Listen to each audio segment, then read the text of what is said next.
ஆண்டவராய் இயேசுவின் நாமத்தில் அன்பின் வாழ்த்துக்கள். மீண்டும் இந்த மார்னிங் மன்னா நிகழ்ச்சியின் மூலமாய் உங்களோடு கர்த்தருடைய வார்த்தையை பகிர்ந்து கொள்வதில் மிக்க மகிழ்ச்சி அடைகிறேன். எரேமியா 11ஆம் அதிகாரம் 14ஆம் வசனம். ஆதலால் நீ இந்த ஜனத்துக்காக விண்ணப்பம் பண்ண வேண்டாம், அவர்களுக்காக மன்றாடவும் கெஞ்சவும் வேண்டாம்.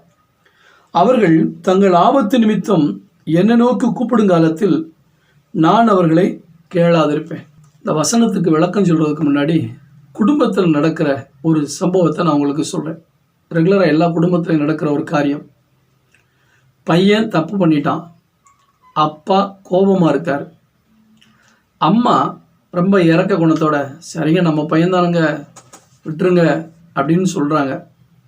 அப்பா உன் வேலையை பாரு, போயிடு, அவன் என்ன சாதாரண காரியமாக செஞ்சுட்டு வந்தான் அப்படின்னு அம்மாவை திட்டுறார். அப்புறம் அம்மா இன்னும் கொஞ்சம் கூட இல்லைங்க பரவாயில்லைங்க அவனை விட்டுருங்க அப்படின்ட்டு அப்பாட்ட போராடுறாங்க. ஆனாலும் அவர் சொல்கிறார், இந்த பாரு என்கிட்ட இவனுக்காக ரொம்ப போராடாத அப்படிங்கிறார். கடைசியில் அம்மா சொல்கிறாங்க, உங்கள் காலில் விழுந்து கூட கெஞ்சுறேங்க, இந்த ஒரு தடவை எனக்காக அவனை விட்டுருங்க அப்படின்னு சொல்லும்போது அந்த கெஞ்சுதலை பார்க்கும்போது அப்பாவுக்கு கொஞ்சம் மனசு இறங்குது. அப்புறம் சொல்கிறார், நீ என்ன கெஞ்சினாலும் நான் விட மாட்டேன் அவனை அப்படின்ட்டு. இந்த சீனை மனசில் வச்சுக்கிட்டு இந்த வசனத்தை யோசிச்சு பாருங்க. இஸ்ரவேல் ஜனங்கள் தேவனுடைய பிள்ளைகள். தேவன் அவர்களை அளவு கடந்து நேசித்தார். அவங்க கேட்டதெல்லாம் கொடுத்தார். அவங்களுக்கு என்னென்ன வேண்டியது இருந்ததோ அதையெல்லாம் அவங்களுக்கு கொடுத்துக்கிட்டே இருந்தார். ஆனால் இவர் ஆண்டவராகிய தேவன் இந்த ஜனங்களை நேசித்த அளவுக்கு இந்த ஜனங்கள் ஆண்டவரை நேசிக்கணும். எப்பவுமே ஆண்டவர் அன்பு கூறுகிறவர் மட்டுமல்ல, அன்பை எதிர்பார்க்கிறவர். ஏனென்றால் நம்மை போல அவர் உணர்வுள்ளவர். ஏன் நம்மை போல உணர்வு உள்ளவர்னு சொல்கிறேன்னா நம்மளை புரிஞ்சுக்கிடுவார். ஆனால் ஒரிஜினலாக அவருடைய சாயலில் தான் நம்மை படைத்திருக்கிறார். நம்மை புரிந்து கொள்ளுகிற தேவன். எனவே நம்மளை அளவு கடந்து நேசிக்கும் போது பிரதிபலனாக அவரும் நம்மள்கிட்ட அன்பை எதிர்பார்ப்பார் இல்லையா? அப்படி அன்பை எதிர்பார்க்கிற தேவன். ஆனால் இந்த இஸ்ரவேல் ஜனங்கள் அடிக்கடி ஆண்டவரை கோபப்படுத்திக்கிட்டே இருந்தாங்க. ஒரு புருஷன் அளவு கடந்து மனைவியை நேசிக்கும் போது, அல்லது ஒரு பெற்றோர் பிள்ளைகளை அளவு கடந்து நேசிக்கும் போது, இந்த பிள்ளைங்க பெற்றோரை கோவப்படுத்திக்கிட்டே இருந்தால் ஒரிஜினலாக இருக்கக்கூடிய அன்பு கூட கொஞ்சம் மாற ஆரம்பிச்சிடும். இப்போ ஆண்டவர் அளவு கடந்து இந்த இஸ்ரவேல் ஜனங்களை நேசித்தார். ஆனால் இவர்கள் செய்த செயல்கள் அவரை கோபப்படுத்தி கொண்டே இருந்தபடினா, யாராவது ரெக்கமெண்ட் பண்ணால் கொஞ்சம் கோபம் குறைஞ்சிடும் பார்த்தீங்களா? அதனால தான் முதலே சொல்கிறார் எரேமியாட்டப்பா, எரேமியா உன்னை பற்றி எனக்கு தெரியும், நீ அழுதே சாதிக்கிறாள், அழுகையின் தீர்க்கதரிசி, கண்ணீர் விடுகிற தீர்க்கதரிசி.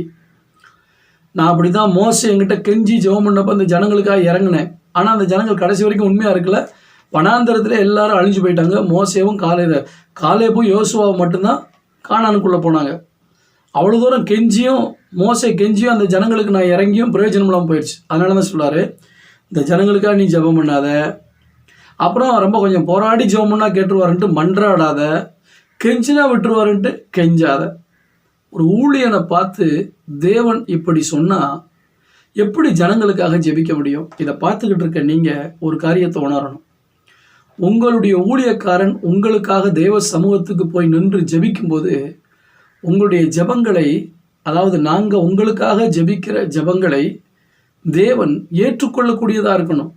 நீ என்னதான் ஜெபம் பண்ணாலும் இந்த ஜனங்களுக்காக நான் செவி கொடுக்கவே மாட்டேன் அப்படின்னு ஆண்டவர் சொன்னார்னா எப்படி இருக்கும்? உங்கள் வாழ்க்கையை கொஞ்சம் யோசிச்சு பாருங்க. உங்களுடைய செயல்கள் ஆண்டவரை சந்தோஷப்படுத்துகிறதா, கோபமூட்டுகிறதா? இன்றைய தியானம் இதுதான். என் செய்கைகளால் அவரை மகிழ பண்ணுகிறேனா, கோபப்படுத்துகிறேனா? ஆனால் தாவீது சொல்கிறான், கர்த்தாவே உம்முடைய செய்கைகளால் எங்களை மகிழ்ச்சியாக்கினீர் என்று. ஆண்டவர் நமக்காக செய்கிற ஒவ்வொரு செயலும் நம்மை மகிழ்ச்சிப்படுத்தி கொண்டே இருக்கிறது. நீங்கள் செய்கிற ஒவ்வொரு செயலும் ஆண்டவரை மகிழ்ச்சிப்படுத்துகிறதா? அப்படி மகிழ்ச்சிப்படுத்தினால் உங்கள் ஊழியன் உங்களுக்காய் ஜெபிக்கும் போது கர்த்தர் சந்தோஷமாய் அந்த ஜெபத்தை கேட்டு உங்களுக்கு அற்புதம் செய்வார். இல்லாவிட்டால் எங்களை பார்த்து சொல்லுவார், அந்த ஆளுக்காக நீ ஜெபம் பண்ணாத, அந்த குடும்பத்துக்காக நீ ஜெபம் பண்ணாத, அவங்க செய்கிறதெல்லாம் என்னை கோவப்படுத்திக்கிட்டே இருக்காங்கன்னு எங்களுடைய உள்ளத்தில் பேசுவார். அப்போ நீங்கள் சபைக்கு வந்தோம், தசமபாகம் காணிக்க கொடுத்தோம், உங்களுக்காக மன்றாடி ஜெபிக்க மனதில்லாத நிலைமை வந்துவிடும். எனவே எனக்கு அன்பான கர்த்தருடைய பிள்ளைகளே, உங்களுடைய செயல்கள் கர்த்தரை சந்தோஷப்படுத்தட்டும். உங்களுக்காக ஏறெடுக்கப்படுகிற விண்ணப்பங்களுக்கு உடனடியான பதிலை கர்த்தர் கொடுப்பார். நல்ல பிதாவே, இந்த காலை நேரத்தில் உம்முடைய பிள்ளைகளுக்கு நீ சொல்லும்படியாய் சொன்ன வார்த்தைகளுக்காய் ஸ்தோத்திரம். நீர் உம்முடைய செய்கைகளால் எங்களை மகிழ்ச்சியாக்கி கொண்டே இருக்கிறீர். நாங்களும் எங்கள் கைகளின் கிரியைகளினால் செயல்களினால் உம்முடைய நாமத்துக்கு மகிமை உண்டாகவும் உம்முடைய உள்ளத்தை சந்தோஷப்படுத்தக்கூடிய அளவில் நடந்து கொள்ளவும் கிருபைத்தார். எந்த விதத்திலும் உம்மை கோபப்படுத்தும்படி நாங்கள் நடந்து கொள்ளாதபடி, உம்மை எரிச்சலூட்டும்படி நாங்கள் நடந்து கொள்ளாதபடி காத்துக்கொள்ளும். இயேசுவின் நாமத்தில் பிதாவே, ஆமென்.